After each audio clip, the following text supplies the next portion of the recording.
Autobiography of a Yogi, Paramahansa Yogananda. Chapter 14. An Experience in Cosmic Consciousness.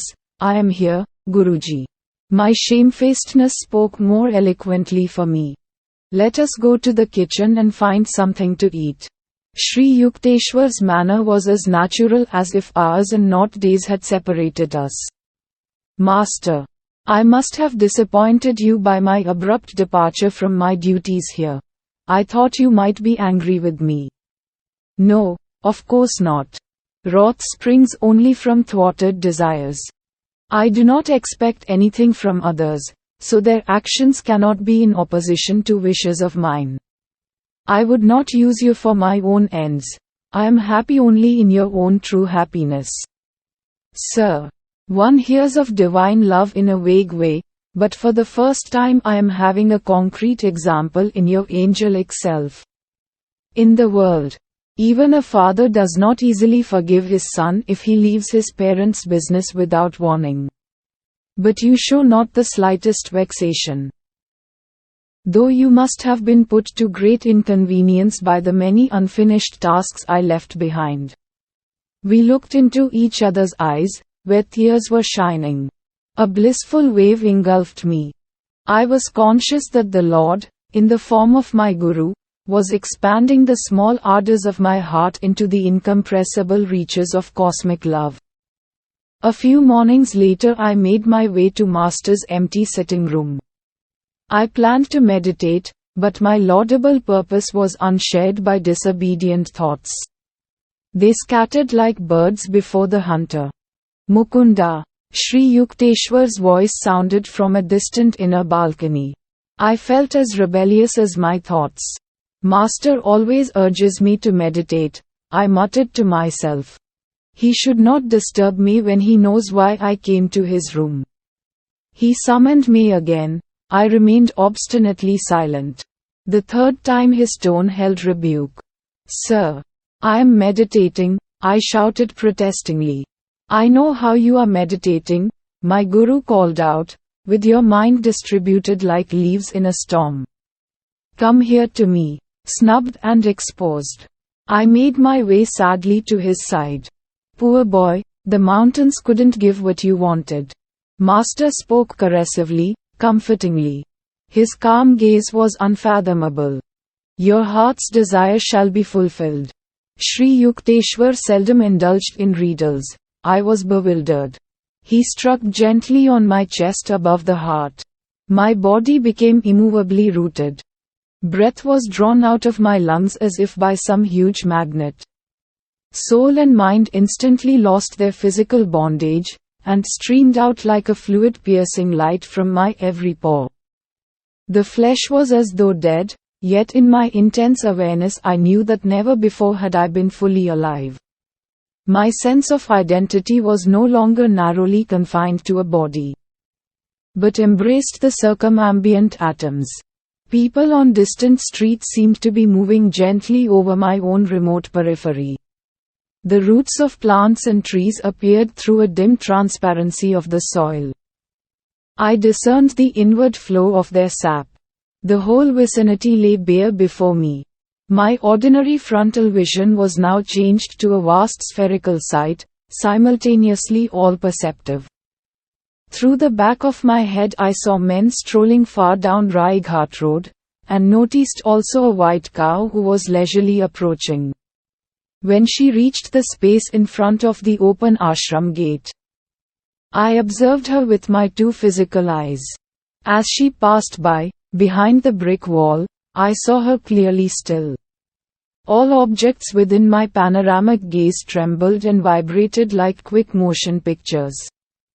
My body, Master's, the pillared courtyard, the furniture and floor, the trees and sunshine, occasionally became violently agitated, until all melted into a luminescent sea, even as sugar crystals, thrown into a glass of water, dissolve after being shaken. The unifying light alternated with materializations of form, the metamorphoses revealing the law of cause and effect in creation. An oceanic joy broke upon calm endless shores of my soul. The Spirit of God, I realized, is exhaustless bliss. His body is countless tissues of light. A swelling glory within me began to envelop towns, continents, the earth, solar and stellar systems, tenuous nebulae, and floating universes. The entire cosmos, gently luminous, like a city seen afar at night, glimmered within the infinitude of my being. The sharply etched global outlines faded somewhat at the farthest edges. There I could see a mellow radiance, ever undiminished. It was indescribably subtle. The planetary pictures were formed of a grosser light. The divine dispersion of rays poured from an eternal source, blazing into galaxies. Transfigured with ineffable auras. Again and again I saw the creative beams condense into constellations, then resolve into sheets of transparent flame. By rhythmic reversion, sextillion worlds passed into diaphanous luster, fire became firmament. I cognized the center of the empyrean as a point of intuitive perception in my heart. A radiating splendor issued from my nucleus to every part of the universal structure. Blissful Amrita, the nectar of immortality, pulsed through me with a quicksilver-like fluidity. The creative voice of God I heard resounding as in the beginning was the Word, and the Word was with God, and the Word was God. John chapter 1 verse 1. The vibration of the cosmic motor. Suddenly the breath returned to my lungs. With a disappointment almost unbearable, I realized that my infinite immensity was lost. Once more I was limited to the humiliating cage of a body, not easily accommodative to the spirit. Like a prodigal child, I had run away from my macrocosmic home and imprisoned myself in a narrow microcosm. My Guru was standing motionless before me. I started to drop at his holy feet in gratitude for the experience in cosmic consciousness which I had long passionately sought. He held me upright, and spoke calmly, unpretentiously. You must not get overdrink with ecstasy. Much work yet remains for you in the world. Come, let us sweep the balcony floor, then we shall walk by the Ganges. I fetched a broom. Master, I knew, was teaching me the secret of balanced living. The soul must stretch over the cosmogonic abysses, while the body performs its daily duties. When we set out later for a stroll, I was still entranced in unspeakable rapture. I saw our bodies as two astral pictures, moving over a road by the river whose essence was sheer light. It is the Spirit of God that actively sustains every form and force in the universe. Yet He is transcendental and aloof in the blissful uncreated void beyond the worlds of vibratory phenomena, for the Father judgeth no man, but hath committed all judgment unto the Son. John chapter 5 verse 22. No man hath seen God at any time. The only begotten Son, which is in the bosom of the Father, He hath declared Him. John chapter 1 verse 18. Verily, verily, I say unto you, he that believeth on me, the works that I do shall he do also, and greater works than these shall he do, because I go unto my Father. John chapter 14 verse 12. But the Comforter, which is the Holy Ghost, whom the Father will send in my name, He shall teach you all things, and bring all things to your remembrance, whatsoever I have said to you.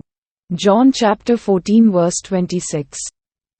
These biblical words refer to the threefold nature of God as Father, Son, Holy Ghost, Sat, Tat, in the Hindu scriptures. God the Father is the absolute, unmanifested, existing beyond vibratory creation. God the Son is the Christ consciousness, Brahma or Kutastha, existing within vibratory creation. This Christ consciousness is the only begotten, or sole reflection of the uncreated infinite. Its outward manifestation or witness is or Holy Ghost, the divine, creative invisible power which structures all creation through vibration. The blissful comforter is heard in meditation and reveals to the devotee the ultimate truth. Master explained. Saints who realize their divinity even while in the flesh know a similar twofold existence. Conscientiously engaging in earthly work, they yet remain immersed in an inward beatitude. The Lord has created all men from the limitless joy of His being. Though they are painfully cramped by the body, God nevertheless expects that souls made in His image shall ultimately rise above all sense identifications and reunite with Him. The cosmic vision left many permanent lessons. By daily stilling my thoughts, I could win release from the delusive conviction that my body was a mass of flesh and bones, traversing the hard soil of matter. The breath and the restless mind, I saw, were like storms which lashed the ocean of light into waves of material forms: earth, sky, human beings, animals, birds, trees. No perception of the infinite as one light could be had except by calming those storms. As often as I silenced the two natural tumults, I beheld the multitudinous waves of creation melt into one lucent sea, even as the waves of the ocean, their tempests subsiding, serenely dissolve into unity.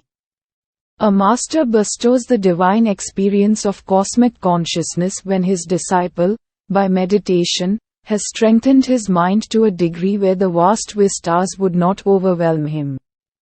The experience can never be given through one's mere intellectual willingness or open-mindedness.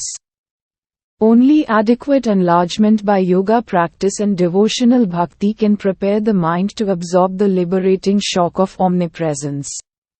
It comes with a natural inevitability to the sincere devotee. His intense craving begins to pull at God with an irresistible force.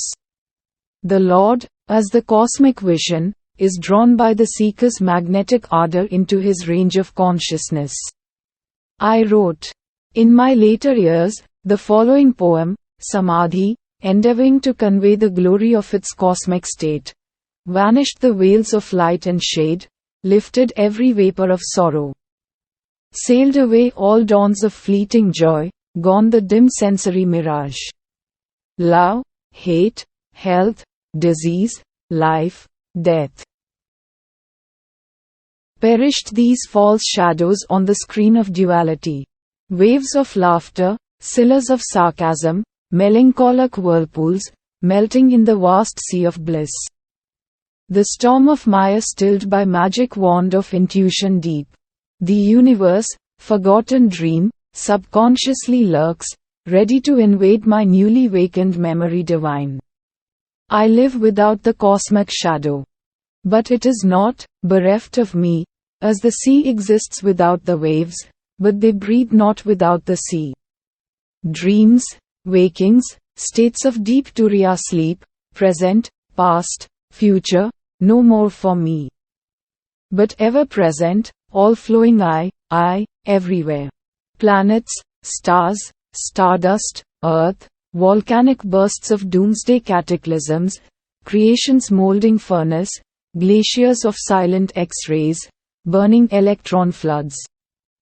Thoughts of all men, past, present, to come, every blade of grass, myself, mankind, each particle of universal dust, anger, greed, good, bad, salvation, lust, I swallowed. Transmuted all into a vast ocean of blood of my own one being. Smoldering joy, oft puffed by meditation blinding my tearful eyes, burst into immortal flames of bliss, consumed my tears, my frame. My all, thou art I am thou, knowing, knower, known, as one. Tranquil, unbroken thrill, eternally living, ever new peace. Enjoyable beyond imagination of expectancy, samadhi bliss.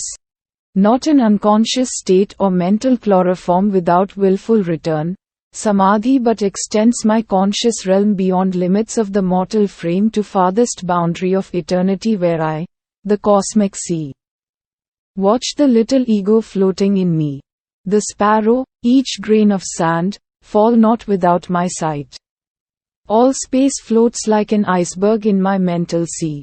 Colossal container, I, of all things made.